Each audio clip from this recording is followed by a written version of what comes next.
Hello student, welcome back to city बाटा 24/7। This is Anita Sharma, your history mentor. Student, आज के इस वीडियो में हम समझने वाले हैं हमारी हिस्ट्री का चैप्टर 8, जिसका नाम है पीजेंट्स, जमींदार एंड द स्टेट। बेसिकली इस पूरे चैप्टर में हम क्या समझने वाले हैं कि पीजेंट्स के बिना जमींदार का, जमींदार के बिना पीजेंट्स का, और इन दोनों के बिना स्टेट्स का काम नहीं चलता था।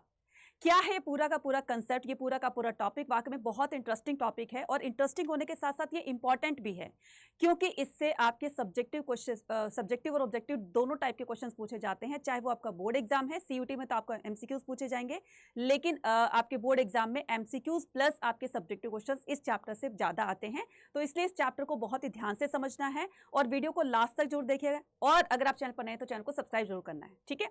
सो इसको शेयर भी कर देना अपने नियर डियर के साथ में। तो बिना टाइम वेस्ट के स्टार्ट करते हैं हम क्या, पीजेंट्स, जमींदार एंड द स्टेट। तो हम बात करते हैं 16 और 17 सेंचुरी की, जिस टाइम मुगलों का रूल चल रहा था इंडिया के ऊपर। इनका सोर्स ऑफ इनकम क्या था, किस तरीके से इनकी अर्निंग हुआ करती थी। तो जाहिर सी बात है कि उस टाइम में एग्रीकल्चर प्रोडक्शन ज्यादा हुआ करता था, मतलब इनका सोर्स जो इनकम था वो एग्रीकल्चर ही था, ठीक है। सो हम यहाँ पे इंट्रोडक्शन पार्ट में क्या करने वाले हैं, हम समझने वाले हैं कि ड्यूरिंग द 16 और द 17 सेंचुरी, बात हो रही है किसकी, 16 और 17 सेंचुरी की, ठीक है। About 85% of the population of India lived in the village. मतलब कि 100% में से आप ये मानकर चलिए कि 85% लोग जो थे, 100 में से 85 लोग जो थे वो गांव में रहा करते थे। एक रेशो बताया गया है। क्यों ऐसा होता था, क्योंकि उस टाइम में सिटीज और टाउन में काम कम था, लेकिन लोग एग्रीकल्चर ज्यादा किया करते थे। उनको पता था कि सोर्स ऑफ इनकम जो है, जैसे स्टेट की बात करें, सोर्स ऑफ इनकम इनका एग्रीकल्चर ही होगा, और ज्यादा से ज्यादा किसान जो थे वो विलेज एरिया में रहा करते थे, वहीं पर अपनी जो भी खेती वेती करते थे, एग्रीकल्चर किया करते थे, ठीक है। सो किसानों का और स्टेट का मैक्सिमम जो बेनिफिट होता था वो एग्रीकल्चर से ही होता था। Both the peasant and the landed elites were involve in the agriculture production in the claimed right to share the produce. अब यहां पर हम बात करते हैं किसकी, both the peasant and the landed elites. अब लैंडेड एलिट्स का मतलब होता है जमींदार, ठीक है। जमींदार के पास जमीन होती थी, और ये पीजेंट क्या करते थे, जमींदार के द्वारा हायर किए जाते थे, जिनके पास जमीन नहीं होती थी, ठीक है। तो ये क्या करते थे, peasant and the landed elite were दोनों, तो दोनों ही क्या करते थे, इन्वॉल्व होते थे। पीजेंट्स क्या करते थे, जमींदार के खेतों में काम करते थे। तो इन्वॉल्वेशन तो दोनों की हुई ना, ठीक है। इन दोनों की इन्वॉल्वेशन से क्या होता था, एग्रीकल्चर प्रोडक्शन जो है वो निकलता था। एंड क्लेम टू राइट, अब यहाँ पर जमींदार ने, मान लीजिए जमींदार की बहुत सारी लैंड है, ठीक है। जमींदार के पास तो बहुत सारी लैंड होती थी, तो जमींदार ने क्या किया, अपनी लैंड को लीज पर दे दिया। किनको दे दिया, ये दे दिया पीजेंट्स को, ठीक है। और यहाँ पर डील साइन होती थी उनकी कि जितना भी प्रोडक्शन निकलेगा वो हम आपस में इतना इतना जो है वो आपस में बांट लेंगे, है ना। इतना इतना शेयर वो इसको पीजेंट्स को दिया जाएगा, इतना शेयर जो है वो जमींदार का होगा। तो ये पहले ही डील असाइन हो जाती थी उनके बीच में। So this created the relationship, cooperation, competition and conflict. तो ये जो रिलेशन था किसका बच्चे, ये जो रिलेशन था जमींदार और किसके बीच में, पीजेंट्स के बीच में। तो कभी कभी ये कॉपरेशन वाला रिलेशन भी हो जाता था, एक दूसरे की हेल्प से ही, एक दूसरे के कॉपरेशन से ही एग्रीकल्चर प्रोडक्शन निकलता था, ठीक है। किसी की जमीन होती थी तो कोई इस पर खेती करता था, ठीक है, मिलजुल कर काम होता था। कंपटीशन, कौन कितना जो है वो एग्रीकल्चर प्रोडक्शन कौन कितना ज्यादा देता है, तो एक तरीके से कंपटीशन भी इनके बीच में लगा रहता था। और कई बार तो ऐसा होता था कॉन्फ्लिक्ट की सिचुएशंस भी बन जाती थी। फॉर एग्जांपल, जो डील साइन हुई थी उसके अकॉर्डिंग जमींदार ने उसको जो है वो शेयर नहीं दिया, है ना, या फिर जमीन को लेकर के कभी कभी झगड़ा हो जाया करता था, तो इनके बीच में कभी कभी कॉन्फ्लिक्ट भी हो जाते थे। The sum of these the agrarian relationship made up rural society, ठीक है। और मतलब टोटालिटी में अगर बात करें तो यही जो सोसाइटी थी, यही जो कृषक समाज था, इन्हीं से क्या बनती है, इन्हीं से ही विलेज सोसाइटी बनती है, ठीक है, रूरल सोसाइटी बनती है। Now peasants and the agriculture production. Basically जब एग्रीकल्चर किया जाता है, खेती वेती की जाती है, तो उसमें मेनली 3 टास्क किए जाते हैं, है ना। 3 टास्क को ही कंप्लीट करके वो जो है वो खेती वेती की जाती है। सो फर्स्ट आता है इसमें टिलिंग द सोइल्स। तो पहले क्या करता है किसान, जो है खेतों को टिल करता है, ठीक है। टिल का मतलब होता है खेतों को प्लो करना या जुताई करना, जो भी होता है। उसके बाद जो है शोइंग द सीड्स, मतलब बीज बिखेरना होता है, ठीक है। नेक्स्ट होता है, फिर उसके बाद इरिगेशन करनी होती है, और जब फसल पक जाती है देन उसकी हार्वेस्टिंग करते हैं, ठीक है। इस तरीके से एग्रीकल्चर की जाती है, ठीक है। मेनली हमने 3 टास्क पढ़े, 3 टास्क ही करते हैं, ठीक है, मेन जो होते हैं, ठीक है।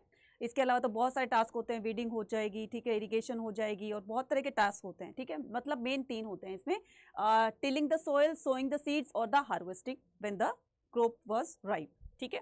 सो जब क्रॉप राइप हो जाती थी, मतलब पक जाती थी, तो उसकी हार्वेस्टिंग कर दी जाती थी। अब यहाँ से क्वेश्चन आता है कि एग्रीकल्चर सोसाइटी की बेसिक यूनिट क्या होती है? तो बच्चा बेसिक यूनिट होती है विलेज। विलेज को क्यों कहा गया? क्योंकि ज्यादातर जो एग्रीकल्चर होता है वो गाँव में ही होता है ना, कंपेरेटिव टू सिटीज और टाउन के, राइट। नेक्स्ट आता है हमारे पास peasants and the agriculture production में production of the agro based food. अब किस से जो है वो स्टेट का, जमींदार का, पीजेंट्स का किन किन चीज़ों को लेकर के बेनिफिट होगा वो यहाँ पर हम कर लेते हैं, ठीक है।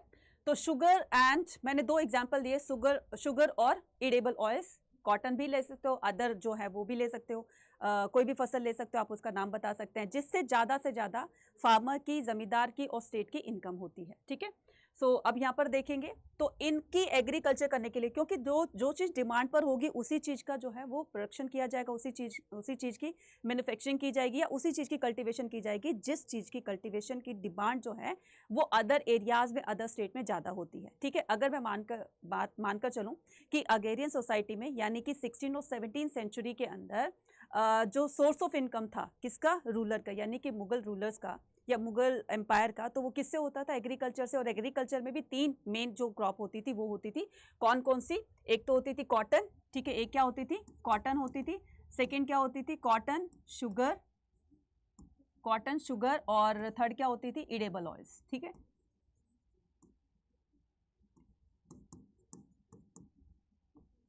ठीक है, तो ये तीन क्रॉप होती थी, जिसको क्या कहा जाता है? जिसको परफेक्ट क्रॉप कहा जाता है। जिसको क्या कहा जाता है? परफेक्ट क्रॉप कहा जाता है। इन्हीं तीनों की डिमांड जो थी वो ज़्यादा थी बाहर की कंट्रीज़ में, बाहर के एरियाज़ में, जिससे कि जो मुगल जो रूलर होते थे वो सप्लाई किया करते थे अदर कंट्रीज़ में, अदर एरियाज़ में। तो उनका सोर्स ऑफ इनकम क्या था? यही तीन चीज़ें थी, ठीक है। जो डिमांड पर होगी वही चीज़ें होंगी।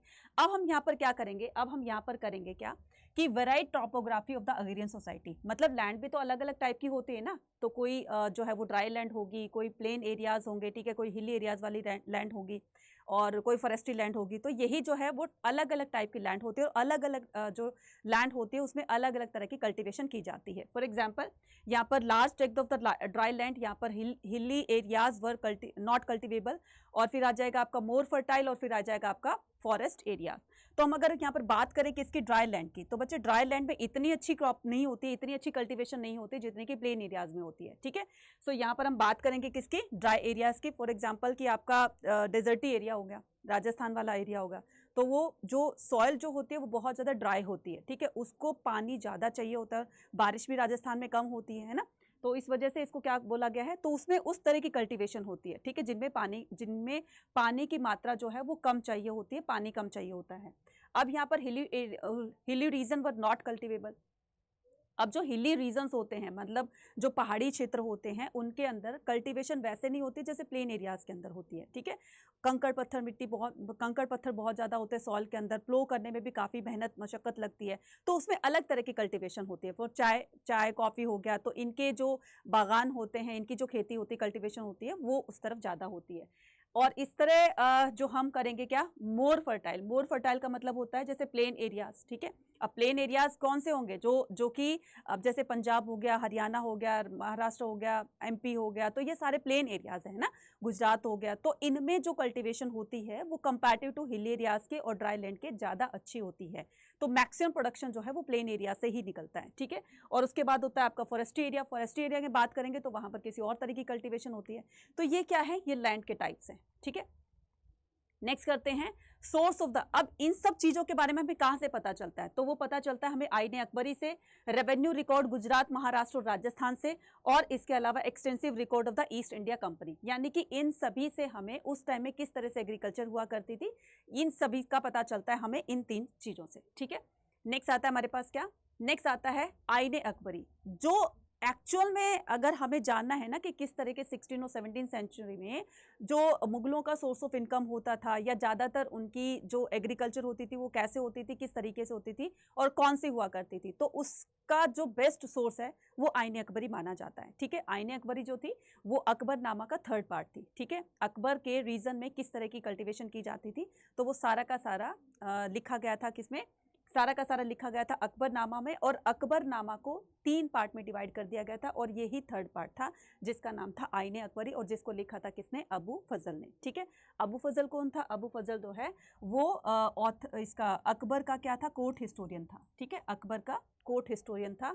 उसने अकबर की लाइफ से रिलेटेड सारी चीज़ें, सारी बातें जो थी वो अकबरनामा में लिखी थी। ठीक है, ये बात याद रहेगी। अकबरनामा के 3 वॉल्यूम थे और 3rd वॉल्यूम का नाम था आईने अकबरी। ठीक है, नेक्स्ट हम बात करेंगे benefits of the agrarian history of the 16th and the 17th century. All the sources record the intense of the conflict the peasants. अब यहाँ पर हम बात करेंगे किसकी? यहाँ पर हम बात करेंगे all these sources record intense the conflict between the peasants, जमींदार एंड द स्टेट। तो ये सारे रिकॉर्ड्स हमें क्या बताते हैं? सारे रिकॉर्ड्स बताते हैं कि किस तरीके से पीजेंट्स और जमींदार और स्टेट के बीच में रिलेशंस थे। ठीक है, अब देखो अच्छे रिलेशन होंगे तो अच्छी अच्छी बातें लिखी जाएंगी, अगर खराब रिलेशन होंगे तो खराब। वैसे तो कोई लिखता नहीं है खराब बातें, कोई नेगेटिव पॉइंट नहीं लिखता है, लेकिन उसमें जो भी कुछ लिखा है इससे एक रीडर की एक मतलब माइंडसेट बन जाता है कि हो सकता है कि उस टाइम में पीजेंट्स और जमींदार और स्टेट का रिलेशन ये रहा हो। ठीक है, तो ये तो कैसे पता चलेगा? हमें रिकॉर्ड से ही पता चलेगा, राइट?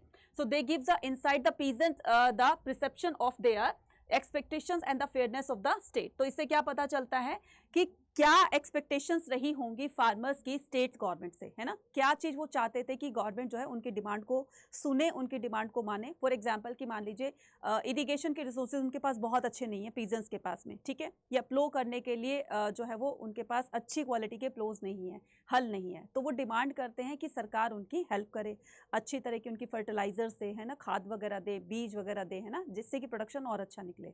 तो ये सारा रिकॉर्ड जो है हमें ये बताता है कि रिलेशंस कैसे थे लोगों के बीच में, है ना। नेक्स्ट हम बात करते हैं काइंड्स ऑफ द पीजेंट। अब ये पीजेंट्स कितनी तरह के होते थे?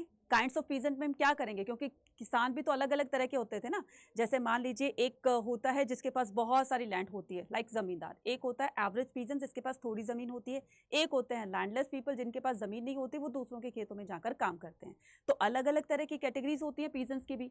सो अगर हमें गुजरात की बात करूं तो गुजरात पोजेसिंग अबाउट द 6 एकड़ of the land were considerable to be affluent. ठीक है, इन भोपाल, तो यहाँ पर बात करते हैं किसकी? गुजरात की। गुजरात में अगर किसी के पास 6 एकड़ जमीन है तो उसको एफ्लुएंट माना जाता था, मतलब बहुत अच्छा माना जाता था। वहीं बात करें किसकी? बंगाल की। So Bengal on the other hand 5 acre was upper limit. तो जिसके पास 5 एकड़ के आसपास में जमीन होती थी तो उसको अपर लिमिट समझा जाता था, मतलब उसको बहुत अच्छा समझा जाता था बंगाल के अंदर, है ना, कि भाई बहुत अमीर है ये, इसके पास इतनी 5 एकड़ ज़मीन है तो इसका मतलब इसके पास बहुत अच्छा खासा पैसा है, ये रिच है। ठीक है, और average peasants of the farm, तो ये जो एवरेज पीजेंट्स होते थे, ठीक है, इनके पास 2 या 3 एकड़ ज़मीन होती थी। भाई ज़मीन तो है, अपना सर्वाइव तो कर रहे हैं ना खेती वेती करके, तो इनको एवरेज पीजेंट्स में काउंट किया जाता था। एक वो होते थे जिनके पास बिल्कुल भी लैंड नहीं होती थी, तो वो हायर किए जाते थे जमींदारों के द्वारा जिनके पास बहुत सारी ज़मीन होती थी। ठीक है, हायर करते थे और इस तरीके से जो भी प्रोडक्शन होता था उसको शेयर कर लिया करते थे आपस में।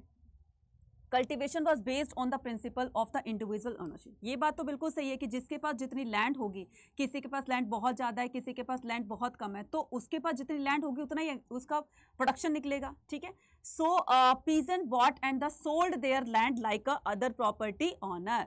अब जिस पीजेंट्स के पास ज़मीन होगी, ठीक है, तो वो अपनी ज़मीनों को, अपनी लैंड को सेल परचेज कर सकता है, जैसे कोई दूसरे वो करते हैं। कोई प्रॉपर्टी ऑनर होगा तो वो क्या करता है, वो अपनी लैंड को सेल परचेज करता है, अपनी प्रॉपर्टी को सेल परचेज करने का राइट होता है। सेम ऐसे ही जो पीजेंट्स होते थे उनको अपनी लैंड सेल परचेज करने का राइट होता था। ठीक है, so the abundance of the land available labour the. अब यहाँ पर हम बात करेंगे किसकी? यहाँ पर हम बात करेंगे 3 फैक्टर्स की। यहाँ से आपका 3 मार्क का क्वेश्चन आएंगे। ठीक है, सब्जेक्टिव क्वेश्चन आएगा आपका 3 मार्क का कि 3 फैक्टर्स कौन से थे किसके? लैंड के। ठीक है, so the abundance of the land available, the labour and the mobility. अब यहाँ पर देखो प्रोडक्शन, जो एग्रीकल्चर प्रोडक्शन निकलता है बच्चे, है ना, या फिर जो खेती वेती की जाती है, उसके लिए 3 चीज़ों की रिक्वायरमेंट होती है, 3 फैक्टर्स होते हैं। पहली बात तो लैंड होनी चाहिए, दूसरा लैंड पर काम करने वाले लेबर्स होने चाहिए, और तीसरा मोबिलिटी होनी चाहिए, मतलब कि प्रोडक्शन निकला उसको ट्रांसफर करना, इधर से उधर करना, है ना, या पीजेंट्स को जो है वो इधर से उधर लेकर जाना। अगर मान लीजिए पीजेंट्स ही नहीं होंगे तो उनके खेतों में काम कैसे होगा? तो अवेलेबल यहाँ पर लैंड होगी, अवेलेबल द लेबर हो गए, and the mobility of the peasants were these 3 factor. अब ये मोबिलिटी ऑफ द पीजेंट्स क्या होते हैं? मतलब कि जैसे कि मान लीजिए कि किसी के बहुत सारी लैंड है, ठीक है, बहुत सारे एकड़ ज़मीन है किसी के पास में, और कुछ लोगों को हायर कर लिया जाता है, ठीक है। अब वो अपना टास्क कंप्लीट करके वो चले जाते हैं, मतलब उनका बॉन्ड साइन किया होता है कि जब तक हमारा ये टास्क कंप्लीट नहीं हो जाता है, फसल पक करके और बिल्कुल कटाई बटाई हार्वेस्ट हो करके, जब तक ये पूरी तरीके से इसका काम खत्म नहीं हो जाता तब तक आप नहीं जाते हो। काम खत्म हो जाने के बाद वो जा सकते हैं ना। तो इस तरीके से वो लोग तो पुराने लोग जाएंगे, नए लोग आएंगे, मतलब कि दूसरी कल्टीवेशन कराने के लिए नए लोगों को हायर किया जाएगा। तो ये मोबिलिटी होती है। मोबिलिटी का मतलब होता है आना जाना, ठीक है। सो पीजेंट्स का आना जाना, भाई तुम उसके खेतों में काम कर रहे हो, वो उसके खेतों में काम कर रहा है, वो काम उसको पसंद नहीं है तो वो दूसरों के खेतों में, तो ये जो ट्रांसफरेबल हो रही है ना, यही कहलाती है क्या, मोबिलिटी ऑफ द पीजेंट्स, ठीक है। सो these three factors and the accounted for the constant the expansion of the agriculture। अब इसी से क्या हो जाए, एक्सपेंशन ऑफ द एग्रीकल्चर होता है कि जो जितनी ज्यादा प्रोडक्शन देगा, है ना, तो जितनी ज्यादा जिसके पास लैंड होगी वो उतना ही ज्यादा प्रोडक्शन देगा। इससे क्या है कि इससे एग्रीकल्चर का एक्सपेंशन हो रहा है। एक्सपेंशन करने का मतलब है कि मैंने कहा ना, यहाँ पर देखिए लिखा हुआ है कि जो ऑनर होता था सेल परचेज कर सकता था। अब किसी पीजेंट्स के पास है, मान लीजिए 2 एकड़ जमीन है, अब वो लेना चाहता है 5 एकड़ जमीन, तो वो क्या करेगा, पहले अपनी 2 एकड़ जमीन को जो है वो किसी तरीके से सर्वाइव करेगा, देन उसके पास उस 2 एकड़ जमीन से पैसा आएगा, पैसे से फिर वो 1 एकड़ जमीन और ले लेगा। इस तरीके से उसका 2 जो एकड़ जमीन थी अब वो धीरे धीरे बड़ी हो गई, यानी कि 3 एकड़ हो गई, फिर 4 एकड़ हो गई, फिर 5 एकड़ हो गई, है ना। तो वो क्या कर सकता था, वो एक को सेल करेगा, दूसरी को क्या करेगा, दूसरी को उसको खरीदेगा, है ना। तो कहते हैं ना कि इन्वेस्ट करने से ही क्या होती है, इन्वेस्ट करने से उसकी जो इनकम होती है वो ज़्यादा बढ़ जाती है, ठीक है। तो यही सब चीज़ें इसमें बताई गई हैं किस तरीके से, राइट। नेक्स्ट रहता है हमारे पास क्या, टाइप्स ऑफ द एग्रीकल्चर। अब यहाँ पर एग्रीकल्चर के टाइप पढ़ेंगे। एग्रीकल्चर जो है वो कितने टाइप की होती है, एग्रीकल्चर जो है वो 2 टाइप्स की होती है। फर्स्ट होती है सबसिस्टेंस एग्रीकल्चर, दूसरी होती है कमर्शियल एग्रीकल्चर। सबसिस्टेंस एग्रीकल्चर के भी 2 पार्ट होते हैं, एक प्रिमिटिव सबसिस्टेंस होता है, एक इंटेंसिव सबसिस्टेंस होता है। बोलोगे मैडम ये तो हमारे सर के ऊपर से जा रहा है, ये तो समझ ही नहीं आ रहा है। अब ये प्रिमिटिव सब्सटेंसेस क्या होती है, इंटेंसिव सब्सटेंस क्या होती है, एक एक करके हम पूरा डिफाइन करेंगे इसको, ठीक है। अब इसके भी इंटेंसिव के भी 2 पार्ट्स होते हैं, कौन कौन से, डोमिनेटेड पैडी कल्टीवेशन और अदर देन डोमिनेटेड कल्टीवेशन, ठीक है। सो हम यहाँ पर क्या करेंगे, यहाँ पर सबसिस्टेंस एग्रीकल्चर के बारे में बात करेंगे, प्रिमिटिव और इंटेंसिव, ठीक है। प्रिमिटिव क्या होती है, इंटेंसिव क्या होती है।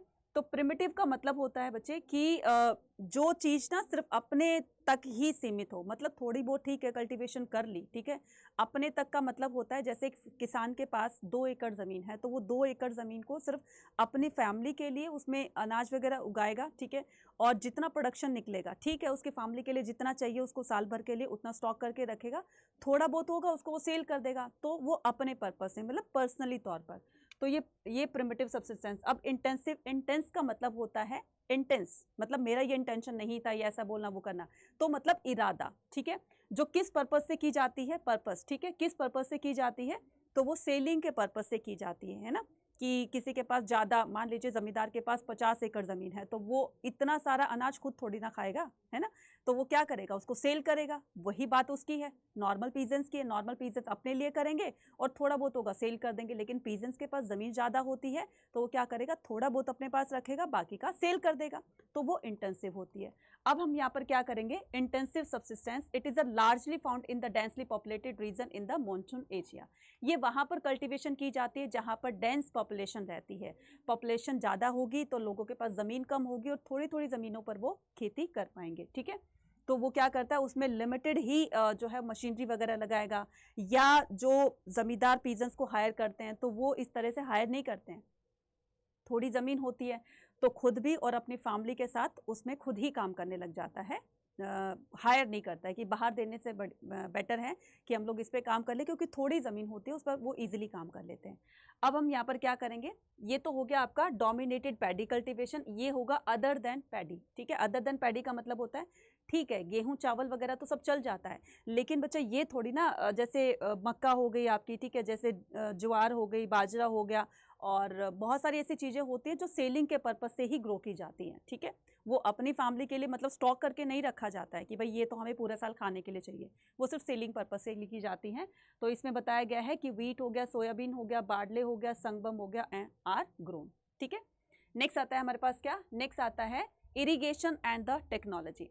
अब इरिगेशन और टेक्नोलॉजी में क्या बताया गया है कि इरिगेशन के लिए, क्योंकि एरिड जोन होता था, ठीक है, सो एरिड जोन से भी, एरिड जोन का मतलब होता है कि मतलब पानी, जैसे अगर मैं बात करूं किसकी, चावल की खेती के लिए, राइस की कल्टीवेशन के लिए मोर देन 40% क्या चाहिए उसको, वाटर की रिक्वायरमेंट होती है, ठीक है, मोर देन 40%, राइट बच्चे।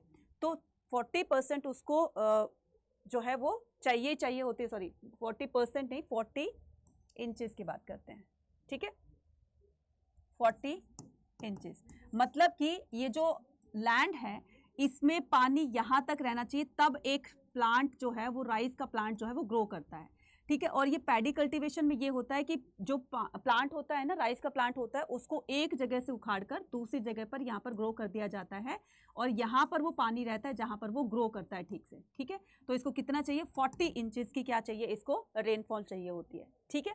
सो अब यहाँ पर कुछ जो है वो इरिगेशन के लिए या वाटर की अवेलेबिलिटी के लिए कुछ ना कुछ तो गवर्नमेंट उनको प्रोवाइड करेगी ना। तो इसके लिए क्या बनवाए गए, इसके लिए कैनल्स वगैरह बनाए गए, इसके लिए नहरों का निर्माण करवाया गया है ना। तो जैसे यहाँ पर बताया गया है कि जो पंजाब के अंदर शाहजहां रीजन के अंदर पंजाब में शाह कैनाल बनवाई थी, है ना, शाह कैनाल बनवाई थी। तो ये शाहजहां ने बनवाई थी, किस लिए बनवाई थी, ताकि लोगों को अपने खेतों में पानी देने के लिए यहाँ से उनको पानी मिल सके, ठीक है। तो इस तरीके से अपने फील्ड्स को इरिगेट करने के लिए वहाँ पर क्या बनाए गए, वहाँ पर डैम्स बनाए गए, वहाँ पर ये बनाई गई नहरें बनाई गई है ना, कैनल्स बनवाई गई, और इसके साथ साथ ट्यूबवेल्स वगैरह को भी वहाँ पर जो है वो अरेंजमेंट किया गया था। रहट जो होते हैं, रहट का भी इंतज़ाम किया गया था। रहट क्या होते हैं, ये रहट होते हैं आपके एनसीईआरटी में बिल्कुल पूरा इस तरीके से दिखाया हुआ है रहट के बारे में। ये इस तरीके से एक व्हील होता है, एक पहिया टाइप में होता है, और इसके यहाँ पर ना बकेट लगी होती है, पूरे यहाँ पर बकेट लगी होती है, ठीक है। यहाँ पर नीचे पानी होता है, और जो बैल वगैरह होते हैं, बुलक जो होते हैं, तो वो क्या करते हैं, इस तरीके से उसको चारों तरफ घूमते जाते हैं। तो वो जैसे जैसे चारों तरफ घूमेंगे तो इसी तरीके से ये बकेट्स क्या करेंगे, नीचे से पानी भर करके ऊपर की तरफ जाती हैं, तो फिर ये फेल डाउन हो जाती है ना। तो फेल डाउन हो जाती है तो इसका पानी जो है वो इस तरीके से दूसरे खेतों में चला जाता है। मतलब जहाँ जहाँ पर उसने चैनल्स बनाए हैं, क्यारियाँ बनाई है, तो उनका पानी जो है, जैसे वो बकेट से पानी गिरेगा तो यहाँ पर जैसे एक क्यारी टाइप में बना दी गई, और उन क्यारियों से क्या होता था, पूरे खेतों में पानी चला जाता था। तो रहट वाला भी ऑप्शन यहाँ पर दिया गया था, ठीक है, रहट वगैरह भी दिया गया था। रहट हो गई, ट्यूबवेल्स हो गई, कैनल्स हो गई, ठीक है, और क्या हो गए, डैम्स वगैरह हो गए। तो इससे क्या होता था, क्योंकि गवर्नमेंट को पता था कि अगर एग्रीकल्चर नहीं हुई तो उनका कहीं ना कहीं जो इकॉनमी है वो डाउनफॉल हो जाएगी, है ना। तो इसी तरीके से अगर गवर्नमेंट अगर ध्यान देती है एग्रीकल्चर पर, तो जाहिर सी बात है कि प्रोडक्शन भी अच्छा निकलेगा, ठीक है। नेक्स्ट करते हैं हम क्या, strategies for increasing the agriculture production. Drill pulled by the pair of giant ox was used to plant seeds, but broadcasting of the seeds was the most prevalent method. अब ये देखो यहाँ पर क्या कहा गया है, यहाँ पर बताया गया है कि जो मोस्ट प्रिविलेंट मेथड था ना, वो क्या था, वो ये था कि बैलों का जोड़ा होता था किसान के पास में, ठीक है, उसके पीछे हल लगा देता था, और इस तरीके से बैल आगे चलते रहते थे, और ये किसान जो है फ्लो करता रहता था अपने खेतों को, ठीक है। लेकिन यहाँ पर बात करते हैं कि इसकी धीरे धीरे धीरे धीरे एग्रीकल्चर में भी टेक्नोलॉजीज वगैरह यूज होने लगी, ठीक है। अगर मैं बात करूँ, पहले वुडन प्लो हुआ करते थे, फिर देन उसके बाद में आयरन प्लो शेयर होने लगे, ठीक है, जो हमने प्रीवियस थर्ड चैप्टर में पढ़ा था, सेकंड और थर्ड चैप्टर में पढ़ा था, है ना। तो यहाँ पर हम देखेंगे कि आयरन टिप्ड और द हो एग्रीकल्चर, अब इन दोनों में क्या डिफरेंस होता है, ठीक है। डिफरेंस क्या होता है कि fertile alluvial river valley, Ganga and the पिप्ड,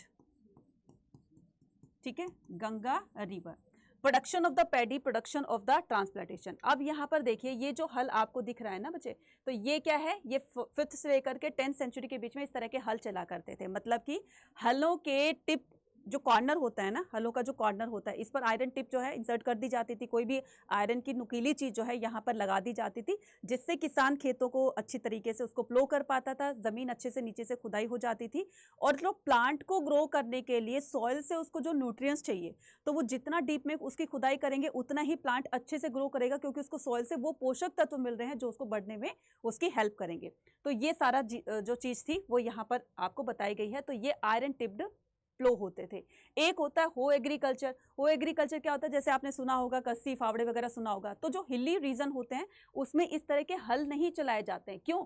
क्योंकि ये हल चलाने के लिए ना बच्चे प्लेन एरिया होना चाहिए, क्योंकि हिली एरियाज में कंकड़ पत्थर ज्यादा होते हैं तो उसमें फोर्स ज्यादा लगेगा। ठीक है, कभी कभी तो ऐसा होता था कि बहुत बड़ा पत्थर जो है वो हल चलाते वक्त जो है बीच में अड़ जाता है। तो कहने का मतलब ये कि ये इस टाइप के हल जो है यहाँ पर यूज नहीं किए जाते, तो वहां पर कस्सी फावड़ी वगैरह जो होती है खुदाई, ये इस तरह के हल जो है वहां पर यूज किए जाते हैं। ठीक है, तो यहाँ जो प्रिविलेंट मेथड था, जो पुराना मेथड था, यानी कि जो फ्लो वो होते थे, तो पहले ये पुराने टाइप के होते थे, फिर उसके बाद धीरे धीरे ये नए टाइप के हल आने लगे और हिली रीजन में इस तरह से कल्टीवेशन की जाती थी इस तरह के फ्लो को यूज करते हुए। ठीक है, नेक्स्ट हम बात करते हैं किसकी, नेक्स्ट हम बात करते हैं एग्रीकल्चर प्रोडक्शन इन द 16 और द 17 सेंचुरी।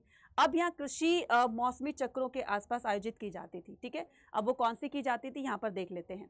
तो आपका ये ज्योग्राफी में भी आपने देखा होगा और पता भी होगा बहुत सारे बच्चों को कि यहाँ पर 3 तरह की जो है वो कल्टीवेशन होती है, मतलब क्रॉप होती है, रबी, खरीफ और जैद। मेनली दोनों में से पूछे जाते हैं और यहाँ से हर बार क्वेश्चन आता है कि बताओ रबी किसको बोलते हैं, खरीफ किसको बोलते हैं, इसमें कौन कौन सी फसल उगाई जाती है, मतलब इन सीजन्स के अंदर, है ना, और ये कब शो की जाती है, सोन की जाती है, कब इसको हार्वेस्ट किया जाता है, वो सारी की सारी चीजें इसमें बताई गई है। अब यहाँ पर एग्जाम्पल देते हैं हम किसकी, रबी क्रॉप्स की। तो रबी क्रॉप्स को सोन किया जाता है कब, अक्टूबर दिसंबर में, हार्वेस्ट किया जाता है इसको अप्रैल और जून के अंदर। व्हीट, बार्ले, पीज और ग्राम मस्टर्ड जो है ये इसकी मेन फसलें हैं और इसको जो है पंजाब, हरियाणा, हिमाचल प्रदेश, जम्मू कश्मीर, उत्तराखंड और उत्तर प्रदेश वगैरह में इसको ग्रो किया जाता है, मतलब कि रबी क्रॉप्स को। ठीक है, अब हम आते हैं किसकी, खरीफ क्रॉप्स की। तो ये जो है सो की जाती है जून जुलाई में और हार्वेस्ट की जाती है सितंबर और अक्टूबर के अंदर। राइस में ज्वार, उड़द, कॉटन, ग्राउंडनट और सोयाबीन ये इसकी मेन क्रॉप है। ठीक है, और Assam, West Bengal, coastal area, Orissa, Andhra Pradesh, Telangana, Tamil Nadu और महाराष्ट्र, इनमें ये कल्टीवेशन की जाती है। ठीक है, नेक्स्ट आता है हमारे पास जैद, जिसमें वाटर की क्वांटिटी ज़्यादा होती है। फॉर एग्जांपल कुकुम्बर हो गए, ठीक है, वाटरमेलन हो गए या फिर मस्कमेलन हो गया, ठीक है, जिसमें वाटर की क्वांटिटी ज़्यादा होती है तो वो जैद क्रॉप में काउंट की जाती है।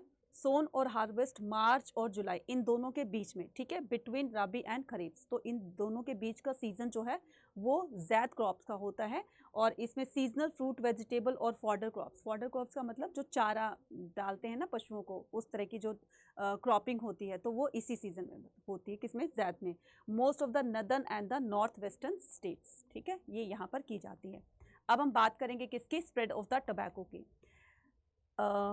टोबैको एक ऐसा प्लांट होता है जो कि मतलब सबसे पहली बार देखा गया कब, 1604 के अंदर।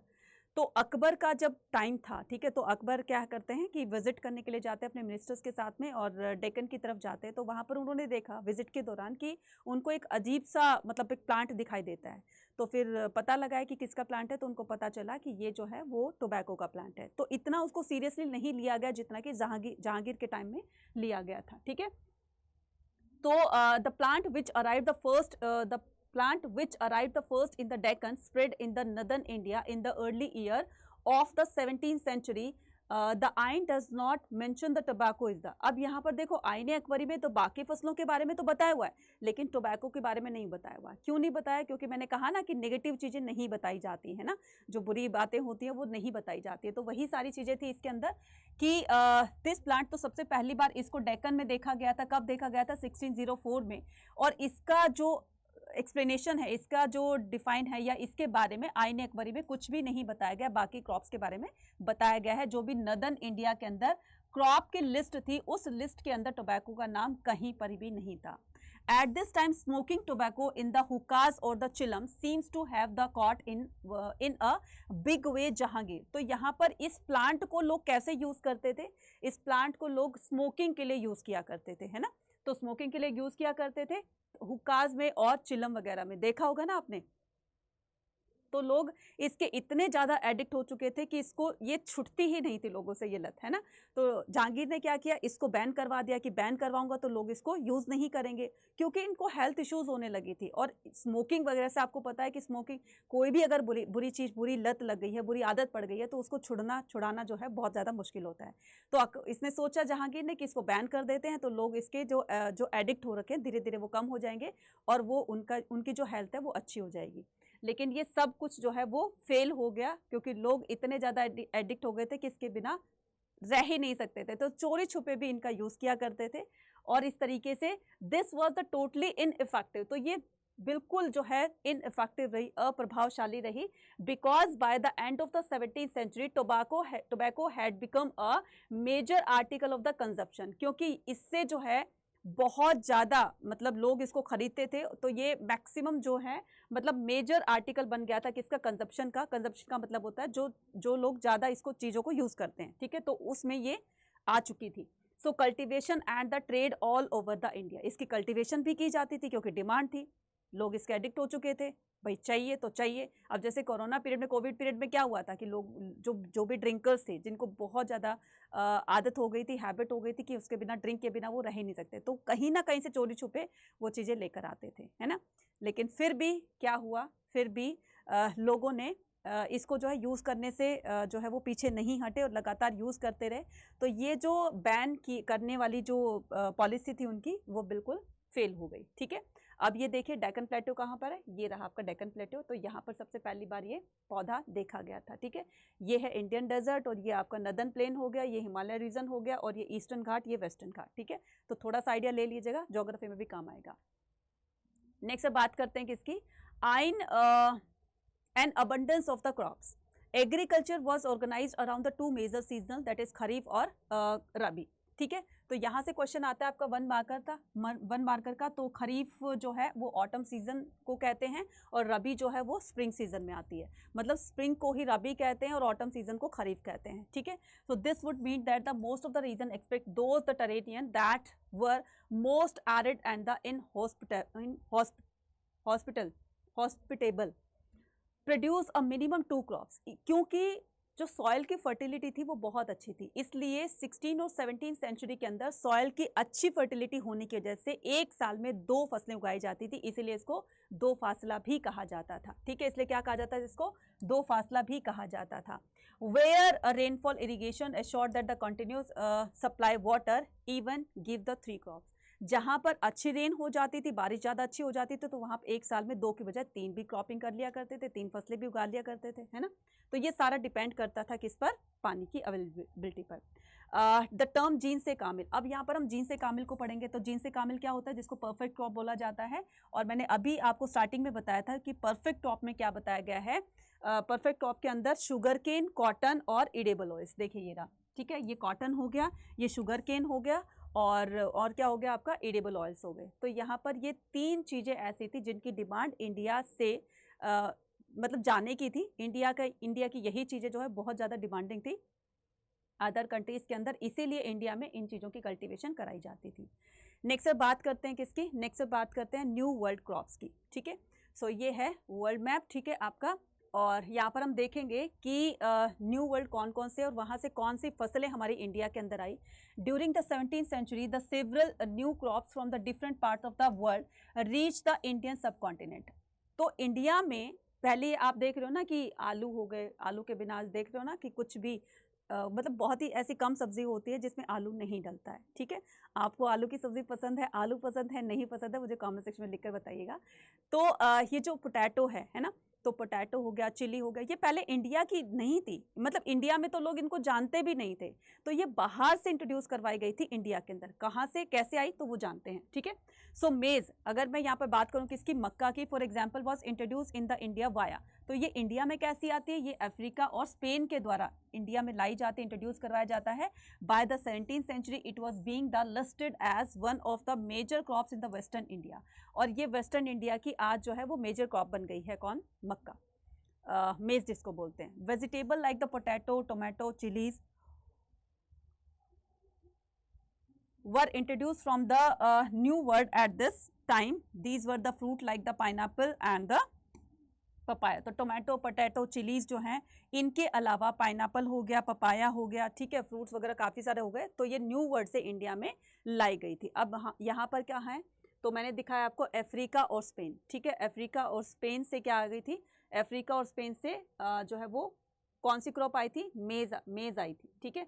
ये देखिए, ये रहा इंडिया, ठीक है, ये इंडिया है, और इंडिया से न्यू वर्ड, जैसे ऑस्ट्रेलिया से कुछ आया, जैसे जो है रशिया से कुछ आया, जैसे यहाँ से कुछ आया, स्पेन से कुछ आया, अफ्रीका, मतलब कहने का ये चाहे छोटी चीज़ हो जो इंडिया की नहीं थी, तो ये अलग अलग देशों से आती है, न्यू वर्ड बोला गया है, तो ये आपका न्यू वर्ड कौन सा हो गया, अमेरिका हो गया। ठीक है, न्यू वर्ड कौन सा हो गया बच्चे, अमेरिका हो गया। तो देख रहे हो ये जो चीज़ है ना, ये जो चीज़ मैंने ये रास्ता बनाया, इसका मतलब ये कि कहीं ना कहीं ये रास्ता जो है वो इंडिया से भी कनेक्ट करता है, यहाँ से यहाँ तक। तो ये आने का इनका रास्ता है।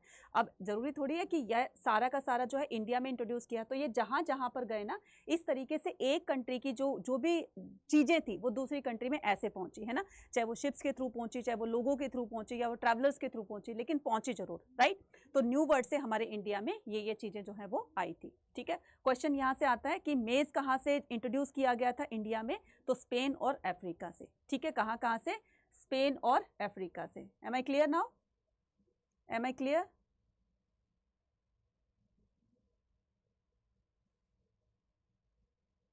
ठीक है, चलिए नेक्स्ट आता है द विलेज कम्युनिटी। अब यहाँ पर हम विलेज कम्युनिटी की बात करेंगे। Apart from the individual ownership land belong to the cultivation village community. अब यहाँ पर हम विलेज कम्युनिटी की बात करें, ठीक है, विलेज कम्युनिटी की बात करें तो ये कम्युनिटी कैसे बनती है, कृषक समाज में क्या क्या चीजें इंक्लूड होती है। देखो, एक तो कल्टीवेटर्स हो गए, ठीक है, collectively apart from the individual ownership, एक तो होता है इंडिविजुअल मतलब खुद की जमीन होती है किसी की, ठीक है, खुद की ओनरशिप होती है। एक lands belong to the collective village community as for as many aspect of their social existence were concern. अब देखो यहाँ पर क्या होता है कि जमींदार के पास बहुत सारी जमीन है ना, जमींदार के पास बहुत सारी जमीन है। मान लीजिए ये जमींदार है, इसके पास बहुत सारी जमीन है, तो जरूरी थोड़ी ना कि एक ही फैमिली के लोग उसमें काम करेंगे। जमीन बहुत ज्यादा है तो उसमें अलग अलग फैमिली काम करेगी, ठीक है। सो अलग अलग जो कल्टीवेटर्स थे वो उनके खेतों में काम किया करते थे, इनके आपस में फिर क्या हो जाते थे, रिलेशंस बन जाते थे, चाहे वो कॉन्फ्लिक्ट रिलेशन बने या फिर आपके कॉपरेशन के रिलेशन बने, या फिर आपके जो है वो फ्रेंडली रिलेशंस बने। तो जब एक साथ काम करेंगे, बातचीत होगी, तो उनमें बातचीत होगी तो फ्रेंड बनेंगे तो किसी न किसी बात पर कभी ना कभी झगड़ा भी हो जाएगा। तो क्या होता था, जमीनों को लेकर भी झगड़ा हो जाता था। भाई तुम्हारा एरिया, मान लीजिए इनकी जमीन थी, तो इन्होंने क्या किया, इस जमीन के अंदर, मान लीजिए बहुत सारी जमीन है, इस जमीन के अंदर इन्होंने काफी सारा क्या कर दिया, 3-4 फैमिली को इन्होंने इंक्लूड कर लिया, ठीक है, कि इतना एरिया इस फैमिली का, इतना एरिया इस फैमिली का, इतना एरिया। तो इस तरीके से करके 4-6 फैमिली जो है वो उसके खेतों में काम करती है। अब मान लीजिए यहाँ पर ये फैमिली काम कर रही है, इसका मतलब ये काम करते करते इसने थोड़ा सा एरिया यहाँ पर ज़्यादा ले लिया। अब ज़्यादा ले लिया, ठीक है, ज़्यादा प्रॉफिट गेन करने के, जैसे कि हम ज़्यादा करेंगे तो हमारे पास ज़्यादा अनाज आएगा, हमें ज़्यादा क्लेम मिलेगा उसका। तो ये फिर इनमें झगड़े बन जाते थे। जैसे तुमने मेरी यहाँ पर वो जो है ज़्यादा इधर से मेरी वाली साइड ले ली, ये कहेगा कि आपने मेरी वाली साइड ज़्यादा ले ली। तो कई बार ऐसे झगड़े की सिचुएशन भी बन जाती थी। तो लोगों ने फेंसिंग करना स्टार्ट कर दिया। फेंसिंग रहेगी भाई, इतना एरिया उसका, इतना एरिया उसका, लोगों ने फेंसिंग करना स्टार्ट कर दिया, ठीक है।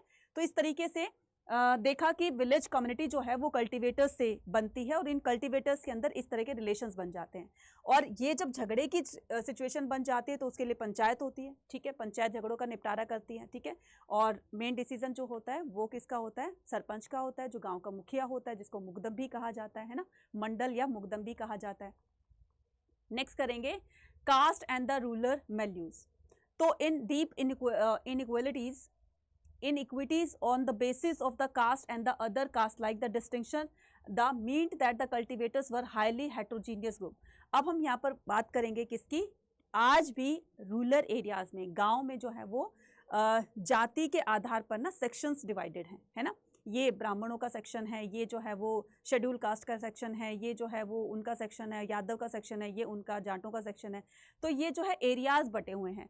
अब इनमें कुछ सेक्शंस ऐसे थे, जैसे थे तो सारे कल्टीवेटर्स ही, है ना, तो कुछ ऐसे भी काम करते थे जो कल्टीवेशन ना करके दूसरे तरीके का काम करते थे, है ना।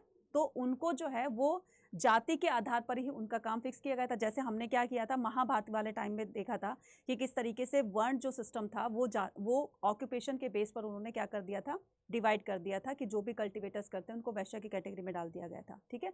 कहीं ना कहीं उसका इम्पैक्ट अभी भी 16th-17th सेंचुरी में देखा जा रहा है कि deep inequities basis on the caste and the other caste like distinction beat that the cultivator were highly heterogeneous group. तो जो कल्टीवेटर्स होते थे बच्चे, वो हाईली हेट्रोजीनियस का मतलब होता है कि गांव में ना उनको बहुत अच्छा समझा जाता था, जिनके पास ज़मीन होती थी, खेत खलियान होते थे, उनको अच्छा समझा जाता था। Like despite the abundance of the cultivable land certain the caste group were assign the manual. अब जिनके पास ज़मीन होगी तो वो ज़मीनों पर जो है मतलब ज़्यादा ज़मीन होगी तो वो खुद काम ना करके दूसरों से काम करवाएगा। अब उन्हीं की कैटेगरी में जो काम करवाने वाली कैटेगरी है उन्हीं में से एक होगा क्या, कुछ मैनुअल टास्क होते थे। One who tilt the land was known as the manuals और द एग्रीकल्चर लेबर्स। अब मजदूर इनको बोलते थे। तो जो प्लो किया करते थे, टिल्ट करने का मतलब होता है खेतों की जुताई करना, ठीक है।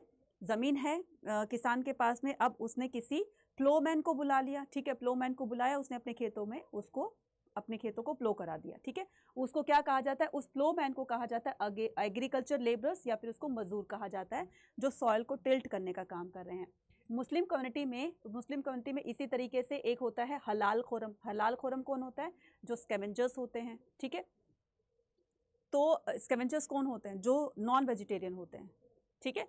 अब ये क्या करते हैं, मांस मच्छी खाते हैं, तो गांव से इनको कम्युनिटी से बाहर निकाला गया। हमने पिछले चैप्टर में भी पढ़ा है ना, तो किस तरीके से कि तुम मुस्लिम कम्युनिटी से हो और तुम जो है वो मीट वगैरह यूज़ करते हो, मीट वगैरह खाते हो, तो तुम्हें जो है वो गांव से अलग रखा जाता है ना। तो इस तरीके से उनको क्या कहा जाता था, स्कैवेंजर्स कहा जाता था। मतलब मैं सेक्शंस की बात कर रही हूँ कि जो मैनुअल टास्क किया करते थे, जो छोटे काम किया करते थे, उनका भी अलग सेक्शन बनाया गया था। मुस्लिम्स का अलग बना दिया गया था। जो प्लोमैन वगैरह होते थे, जो छोटा काम किया करते थे, जैसे स्वीपर्स हो गए, झाड़ू लगाने वाले हो गए, जैसे कोई मतलब गांव के अंदर आज भी ये सब चीजें देखी जाती हैं, है ना। So they were outside of the boundaries of the village, तो उनको गांव से बाहर रखा जाता। इसी तरीके से एक बिहार के अंदर क्या होता था, मल्ला जादा कहा जाता है, ठीक है, मल्ला जादा, राइट। बिहार में क्या कहा जाता है उनको, बिहार में मल्ला जादा कहा जाता है, मल्ला जादा, ठीक है।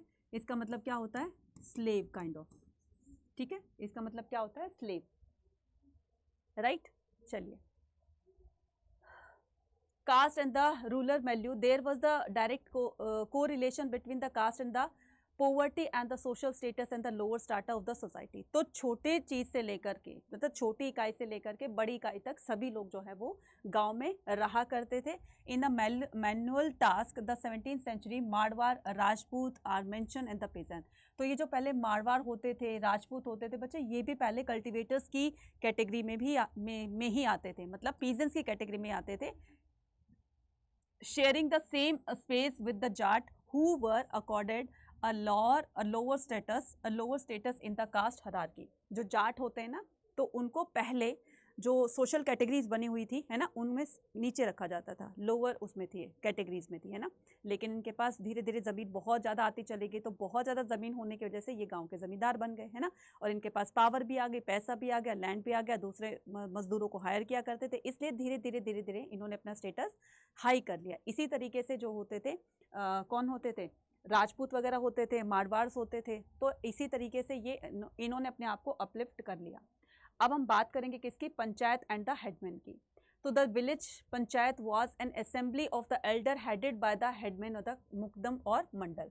अब जो गांव का मुखिया होता है बच्चे, है ना, देखो गांव के मुखिया की क्वालिटीज क्या होती हैं, कौन बन सकता था गांव का मुखिया उस टाइम में, जो कास्ट से हाई होगा, ठीक है, जो हाई कास्ट से बिलोंग करेगा, जिसके पास ज़मीन जायदाद बहुत ज़्यादा होगी, मतलब पैसा बहुत ज़्यादा होगा, ठीक है, थोड़ी बहुत उसके पास अपनी सेना भी होगी, और एक तरीके से पूरे गांव में उसकी एक अपनी ही रेपुटेशन होगी, है ना। तो इस तरीके से ये सरपंच था गांव का, जिसको मंडल और मुकदम भी कहा जाता था। The headman of the office as long as, ये अपने टेन्योर पीरियड तक, 5 साल का होता है पंचायत का भी, है ना, तो ये 5 साल अपने तभी कंप्लीट कर सकता था जब ये अच्छा काम कर रहा है। अदरवाइज तो लोग अगर सरपंच को बनाते थे या हेडमैन गांव का मुखिया उसको घोषित किया जाता था, तो जनता ही करती थी, पब्लिक करती थी, तो पब्लिक इसको हटा भी सकती थी अगर ये अपना काम ठीक से नहीं करता था, ठीक है। सो क्या होता था कि the panchayat derive the fund from the contribution made by the individual to the common financial pool. अब ये पंचायत के पास फंड कहाँ से आता है बच्चा, जिससे कि वो चौकीदार को देते हैं, जिससे कि वो मंडल मुकदम को देते हैं, या फिर अदर जो भी गवर्नमेंट वर्कर हो गए उनको देते हैं। तो ये कहाँ से फंड इकट्ठा करते हैं, तो कुछ तो स्टेट गवर्नमेंट इनको देती है, कुछ जो है जो मेले वगैरह लगते हैं जिसमें शॉप्स वगैरह लगती है, स्टॉल लगती है, कुछ उनसे आता है, कुछ जो है वो क्या करते हैं, जैसे मान लीजिए दो फैमिलीज़ के बीच में झगड़ा हो जाता है, 2 फार्मर्स के बीच में, ठीक है, एक जो विक्टिम पार्टी होती है, जो अपराधी पार्टी होती है, उसके ऊपर जुर्माना लगाती है, पेनल्टी लगाती है, फिर उससे जो पैसा आता है, इस तरीके से वो अपना फंड फंड को यूज़ करती है और उसी फंड से जो है वो डेवलपमेंट का काम भी करती है, सड़कें पक्की करवा दी, ठीक है, पानी का अरेंजमेंट कर दिया है ना, वाटर सप्लाई का, और क्या होता है छोटे डिस्पेंसरी, स्कूल्स, प्राइमरी स्कूल हो गए, ठीक है, बहुत सारे ऐसे डेवलपमेंट भी करते हैं गाँव के अंदर। तो ये क्या होता था, इनके फंक्शंस होते थे। One important function of the panchayat was ensure that the caste boundary among the various communities inhabiting the village were uphold. सबकी अपनी अपनी एक जाति पंचायत होती है, ठीक है, तो वो जाति पंचायत में उस जाति से रिलेटेड कोई भी अगर किसी में झगड़ा होता है तो वो जाति पंचायत ही उसको सॉर्ट आउट करती है, ठीक है। नेक्स्ट आता है हमारे पास विलेज आर्टिशन। अब बहुत सारे लोग ऐसे होते हैं जो गांव के अंदर, ठीक है, उनके पास अगर खेती वेती है तो वो खेत में काम करते हैं ना, मतलब कि फील्ड्स वगैरह में काम करते हैं, पीजेंट्स के उसमें फील्ड में जा करके वो उस तरह का काम करते हैं। लेकिन बहुत सारे लोग ऐसे भी थे जो खेती के अलावा भी दूसरे तरह के काम किया करते थे, और जो खेत में काम करते थे वो भी अपने फ्री टाइम में इस तरह का काम किया करते थे, है ना। तो जिनके पास लैंड होती थी, नहीं भी होती थी, तो वो दूसरे टाइप के काम भी किया करते थे। फॉर एग्जांपल, जैसे घर में औरतें फ्री रहती थी तो अपने फ्री टाइम में वो बैग्स बनाना, ठीक है, वो इस तरीके से जो है वो मैट्स वगैरह बनाना, तो ये ऐसे काम किया करते थे, है ना। और इस तरीके से जो मैन होते थे तो वो आर्टिशंस वगैरह का मूर्तियां बनाने का काम करते थे, या मटके बनाने का, जो पॉटर होते हैं वो मटके बनाने का काम करते हैं। तो इससे क्या होता था, विलेज कम्युनिटी के अंदर एक दूसरे से जो है वो इंटरलिंक्ड रहते थे। जैसे मान लो ये पॉटर है, ठीक है, ये पॉटर क्या करते थे, पॉट मेकिंग किया करते थे। तो अगर किसी फार्मर फैमिली को मान लीजिए पोर्ट चाहिए, है ना, अब उनके पास में अनाज है, बार्टर सिस्टम चलता था, और इसके पास में पोर्ट है, तो वो अनाज लेकर जाता था, 1 किलो 2 किलो जो भी कुछ लेना होता था, तो वो उसको पॉटर को अनाज देते थे, ठीक है, और पॉटर से क्या करते थे, पॉट से लेते, मटके वगैरह लेते थे। तो पॉटर को जो अनाज चाहिए वो उसको अनाज मिल गया, उसको मटके चाहिए, उसको पॉट चाहिए तो उसको पॉट मिल गया। इस तरीके से बार्टर सिस्टम से भी वो एक दूसरे की हेल्प किया करते थे, ठीक है। इसके अलावा मूर्तियां बनाने वगैरह का काम भी किया करते थे। तो ये इनकी साइड इनकम भी होती थी, और जिनके पास कोई ज़मीन वगैरह नहीं होती थी, लैंड नहीं होती थी, या फिर वो दूसरों की लैंड पर काम भी नहीं करते थे, तो वो इस तरह के काम करके अपना गुजारा कर लिया करते थे, ठीक है। नेक्स्ट आते हैं ए लिटिल रिपब्लिक। अब ये लिटिल रिपब्लिक क्या होता है, British officer in the 19th century saw the village in the little republic made a fraternal partner sharing resource and the labour in the collective. A group of the power individual decided the fair the village exploited the weaker section and had authority dispense the justice। अब गांव में तो देखो आज भी ऐसे ही होता है, जो हायर सेक्शन होता है, ठीक है, वो वीकर सेक्शन को डोमिनेट करता है ना। जिसके पास लैंड बहुत ज़्यादा होगी तो वो छोटे पीजेंट्स को डोमिनेट करता है, ठीक है, उसको एक्सप्लॉइट करता है, ज़्यादा काम कराएगा लेबर से, पैसे कम देगा, उनको अनाज कम देगा, है ना। तो ये क्या होती थी, ये in the 17th century the French traveller Jean Baptiste Tavernier found the remarkable that India village must be very small needed if it has not a money changer that is called sheriff। they act the bankers make the। अब यहाँ पर banker कौन होते हैं, bankers जो होते थे, जैसे आज के बैंकर्स होते हैं ना जो बैंक में काम करते हैं, तो पहले उनको क्या कहा जाता था, पहले उनको शरीफ कहा जाता था। क्या कहा जाता था, पहले उनको शरीफ कहा जाता था। तो शरीफ जो होते थे वो क्या करते थे, मान लीजिए किसी को जो है वो लोन लेना है, ठीक है, लोन के बदले में उन्होंने अपनी कोई चीज़ गिरवी रख दी, बदले में वो क्या देता था, वो पैसे दिया करता था। तो जो बैंकर्स काम करते हैं आज के टाइम में, पहले वो शरीफ किया करते थे। तो इस तरीके से शरीफ का, ठीक है।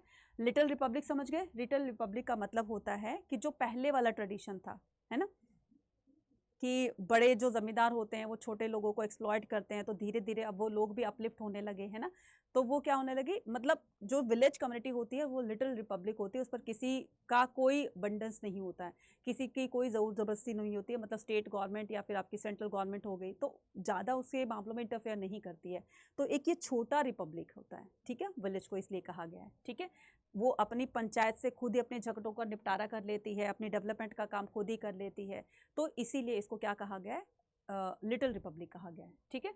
नेक्स्ट बोला गया है क्या, women in the agrarian society. Women का बहुत बड़ा रोल माना जाता है, ठीक है, क्योंकि वो 50-50% का काम करती हैं। अगर मान लीजिए एक फील्ड में मैन और वुमेन दोनों काम कर रहे हैं, तो वो 50-50 का काम कैसे किया करते थे। मैन अगर प्लो कर रहा है, टिल्ट कर रहा है सॉइल को, तो वो सीड सॉ करने का काम करती थी, ठीक है। फिर उसके बाद में अगर मैन इरिगेशन का काम कर रहे हैं तो वो वीडिंग का काम करते हैं, जो अननेसेसरी प्लांट ग्रो हो जाते हैं। फिर उसके बाद दोनों ही क्या करते थे, मिल करके हार्वेस्टिंग करते थे। फिर हार्वेस्टिंग होने के बाद अगर वो मेल जो है वो सेल करने के लिए जा रहा है अपने ग्रेन्स को, तो पीछे से उसका ऑफिस होल्ड किया करती थी।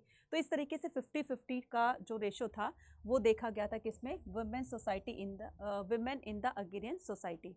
साथ साथ में इनको चाइल्ड बेयर भी बोला जाता था, क्योंकि ये जब बच्चे पैदा करेंगी तो फिर वो बाद में आकर के एक मतलब राजा हो या फिर कोई भी हो तो उनके खेतों में या फिर उनके घरों में, उनके पैलेसेस में वो एक नौकर चाकर का काम करेगी। इसलिए भी इनको ज़्यादा इंपॉर्टेंस दी जाती थी। तो ये रोल होता था किसका, वुमेन्स का, right. Forest and the tribe, अब हम बात करते हैं फॉरेस्ट एंड द ट्राइब। तो ये तो हमने विलेज एरिया की बात करी, ठीक है, अग्रियन सोसाइटी के बारे में बात करी। What about the forest people, तो जो लोग फॉरेस्ट में रहा करते थे वो फॉरेस्ट एक्टिविटीज़ किया करते थे, गम कलेक्ट करना, फ्रूट कलेक्ट करना, वुड कलेक्ट करना, है ना, फ्लावर्स कलेक्ट करना, बहुत तरह की ऐसी चीज़ें होती थी जो फॉरेस्ट एक्टिविटीज़ के अंदर मेंशन की जाती है। तो जो फॉरेस्ट ड्वेलर थे वो अपने इस तरह का काम किया करते थे। नॉर्मली हम किसी को बोल देते हैं जंगली, ठीक है। जंगली का मतलब इट्स अ काइंड ऑफ कि जंगली का मतलब ये होता है जो जंगल में रहने वाले हैं, ठीक है। लेकिन हम जो बोलते हैं जंगली कहीं के, तो इसका मतलब ये कि हम उसको कह रहे हैं कि उसको किसी तरह की सेंस नहीं होती है, ठीक है। तो यहाँ पर बताया गया है कि डेंस फॉरेस्ट जंगल और the scrubland kharbandi existed all over the eastern central Asia northern India including the Terai on the Indo Nepal border Jharkhand. तो ये एरिया बताया गया है। Forest dweller were term the jangli as the livelihood came from gathering the forest. तो जंगली किसको कहा जाता है, जो जंगल में रहते हैं, ठीक है।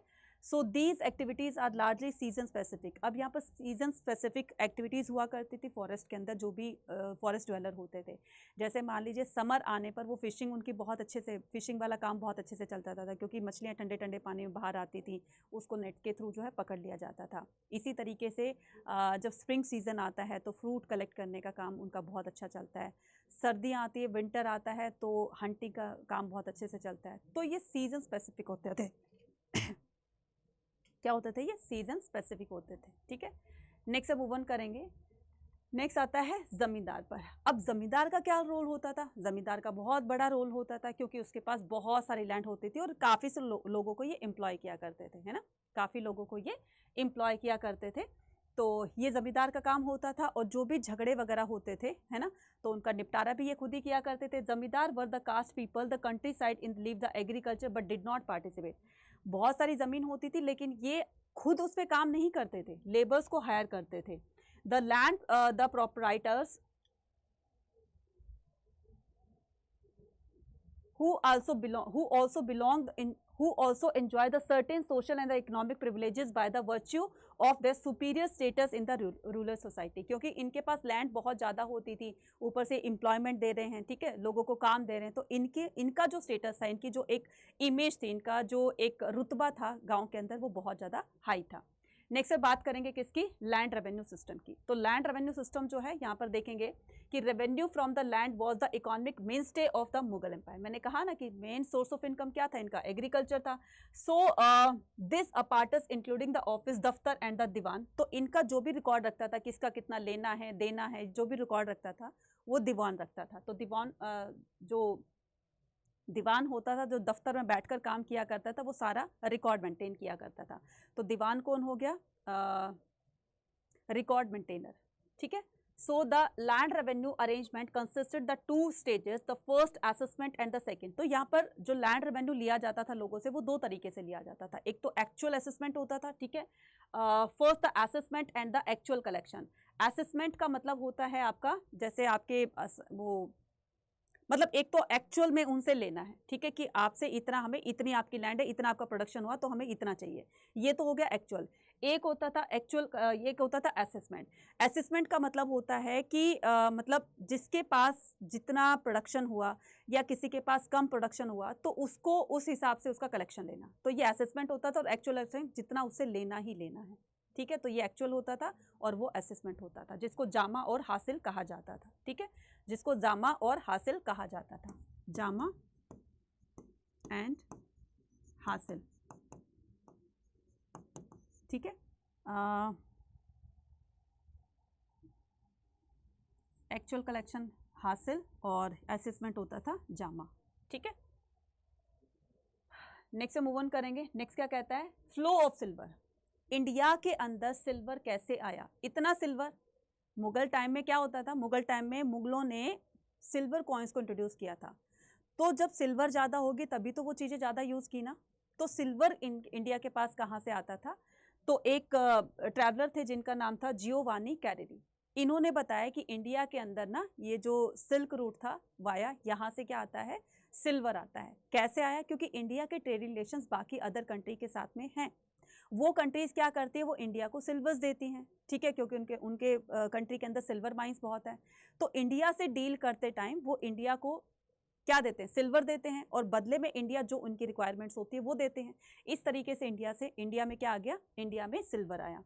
तो the testimony of Italian traveller Giovanni Careri who pass through the India 1690 provide a graphic account about the way silver travel across the globe to reach India। पूरे मतलब अगर मैं वर्ल्ड की बात करूं तो जितनी कंट्रीज के साथ इंडिया का रिलेशन था, ट्रेडिंग रिलेशन था, तो बदले में उनको इस तरीके से ये दिया करती थी, क्या? सिल्वर।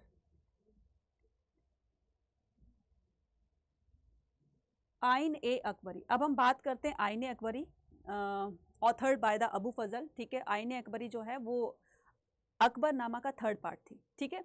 अब अकबरनामा को किसने लिखा था? अबू फजल ने लिखा था। Ain i Akbari compilation imperial regulations and the gazetteer of the empire. Mughal empire को जानने के लिए आईने अकबरी जो है वो बहुत ज़्यादा हेल्प करती है। It is the part of the Akbarnama was compiled. तो अकबरनामा को कब कंप्लीट किया गया? तो ये किया गया था कंप्लीटेड इन 1598। यहाँ से आपका वन मार्क का क्वेश्चन आएगा। After having gone through the 5 revision. इसको अकबरनामा को या आईने अकबरी को, खासकर कि अकबरनामा को पब्लिश करने से पहले 5 बार रिवाइज किया गया कि कहीं पर इसमें कुछ कमी तो नहीं है, सब कुछ ठीक ठाक लिखा है, कोई नेगेटिव वो तो इसमें नहीं लिखा है, बातें तो नहीं लिखी है। तो 5 बार इसको रिवाइज करने के बाद फिर इसको जो है वो पब्लिश किया गया। Ain Akbari detail account of the organisation. तो आईने अकबरी में क्या क्या डिस्क्राइब किया गया है? ऑर्गेनाइजेशन ऑफ द कोर्ट, ठीक है, कोर्ट के बारे में बताया गया है। यहाँ से आपका 3 मार्क का क्वेश्चन आएगा, ठीक है, ध्यान रख लेना। एडमिनिस्ट्रेशन एंड द आर्मी के बारे में बताया गया। सोर्स ऑफ रेवेन्यू के बारे में बताया गया है। Physical layout of the provinces, मतलब कौन सा एरिया कितना बड़ा है, ठीक है, अकबर के रीजन में। एंड द लिटरली, ठीक है, और लिटरेसी रेट कितना है, culture, religious tradition of the people. तो ये सारी चीज़ें जो है आईने अकबरी में डिफाइन की गई हैं। अब हम यहाँ पर बात करते हैं किसकी? बात करते हैं अकबरनामा ऑफ अबू फजल अलामी। आईने Akbari was the collection of the large historical. तो आईने अकबरी जो है वो कलेक्शन है किस चीज़ का? Historical administration project of the classification. It was undertaken by the Abu Fazl order to emperor Akbar which was completed in 1598। Akbar के कहने पर मतलब अकबर के कहने पर अकबरनामा लिखा गया। अकबरनामा के 3 वॉल्यूम से, मैं पहले बात बता रही हूँ, बार बार इसलिए बता रही हूँ क्योंकि बहुत बच्चे कंफ्यूज होते हैं अकबरनामा में और आईने अकबरी के दोनों वॉल्यूम्स में, मतलब दोनों बुक्स के वॉल्यूम में कितने कितने थे, ठीक है। तो मैं यहाँ पर फिर से लिख रही हूँ कि अकबरनामा के, राइट, अकबरनामा, ठीक है, अकबरनामा के 3 वॉल्यूम थे, ठीक है, और जो थर्ड वॉल्यूम था उसका नाम था आइन ए अकबरी, ठीक है। आईने अकबरी के कितने ड्राफ्ट थे? आईने अकबरी के 5 ड्राफ्ट थे, ठीक है, आईने अकबरी के 5 ड्राफ्ट थे और अकबरनामा के 3 थे, ठीक है। नेक्स्ट ये था इंपॉर्टेंस ऑफ द आईने अकबरी। द आईने Akbari gave a detail account of organization of the court, administration and the army, sources the revenue and the physical layout of the provinces Akbar empire, the literacy. मैंने बताया ना कि ये चीज़ें जो थी आईने अकबरी में मेंशन की गई थी। और ये था क्या? अकबरनामा। अकबरनामा की आईने अकबरी जो कि थर्ड वॉल्यूम था इसका, ठीक है, थर्ड बुक थी जिसको कहा गया है आईने अकबरी। और ये इस तरीके से लिखी जाती है आईने अकबरी। और किसने लिखा था? ये लिखा था अबू फजल ने, ठीक है, ये किसने लिखी थी? अबू फजल ने। तो अकबरनामा के कितने पार्ट हो गए? यहाँ पर देखिए ये 1 2 3, राइट। तो इससे आप थोड़ा सा याद रहेगा आपको कि अकबरनामा के 3 पार्ट थे। नेक्स्ट हम मूव ऑन करते हैं 5 बुक्स ऑफ आईने अकबरी। अब इसके आईने अकबरनामा के तो 3 पार्ट थे, लेकिन व्हाट अबाउट द आईने अकबरी? जो 5 पार्ट बताएं वो कौन कौन से थे, ध्यान से देखना। पहली बुक का नाम था मंजिल आबादी, सिपा आबादी और मुल्क आबादी। मंजिल आबादी किसमें? जिसमें अकबर की पर्सनल लाइफ के बारे में पूरा डिटेल में दिया हुआ है, पर्सनल लाइफ ऑफ अकबर, ठीक है। सेकंड सिपा आबादी में अकबर की आर्मी के बारे में पूरा का पूरा डिफाइन किया गया है, ठीक है। मुल्क आबादी में स्टेट के बारे में पूरा बताया गया है। ठीक है, तो ये स्टेट के बारे में कि पूरा का पूरा एक फिजिकल स्टेटमेंट जो होती है वो पूरा किसमें बताई गई है, मुल्क आबादी में। ठीक है, तो याद रखना इसको। इसके अलावा हाँ, इसके अलावा ये 2, 4, 4 और 5, ठीक है, 4 और 5 ये भी बता देती हूँ ताकि आप थोड़ा सा कंफ्यूज ना हो। वैसे तो इन तीनों से ही आती है। 4th में क्या होगा, 4th में होता है आपका कि अकबर की जो हाउस होल्ड, मतलब यहाँ पर पर्सनल लाइफ को मैं हाउस होल्ड भी कर देती हूँ। ठीक है, और इसमें अकबर के बचपन से लेकर के और बड़े होने तक का पूरा, ठीक है, पूरा का पूरा यहाँ पर मैं हाउस होल्ड कर देती हूँ। हाउस होल्ड वैसे ये भी है और ये भी है, दोनों में वो क्या है, मंजिल आबादी में। इसमें अकबर की पूरी मतलब उसके पैलेस के बारे में, कितनी रानियाँ थी, कौन कौन सी बेगम थी, ठीक है, आगा कौन सी थी, तो ये सारा डिफाइन किया गया है। लेकिन यहाँ पर हाउस होल्ड में उनमें आ जाएगा क्या, उसमें अकबर के बचपन से लेकर के और उसके राजा बनने तक, और राजा बनने के बाद उसने कौन कौन सी विक्ट्री हासिल करी, वो सारा का सारा इसमें है। तो मैं इसको पर्सनल भी कर देती हूँ। ठीक है, सो यहाँ पर हम क्या करेंगे, नेक्स्ट आ जाएगा आपके पास क्या, नेक्स्ट आएगा आपके पास फ्रॉम बिगनिंग टू,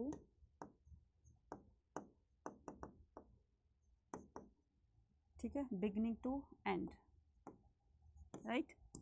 5th में एक्चुअल सेइंग ऑफ अकबर।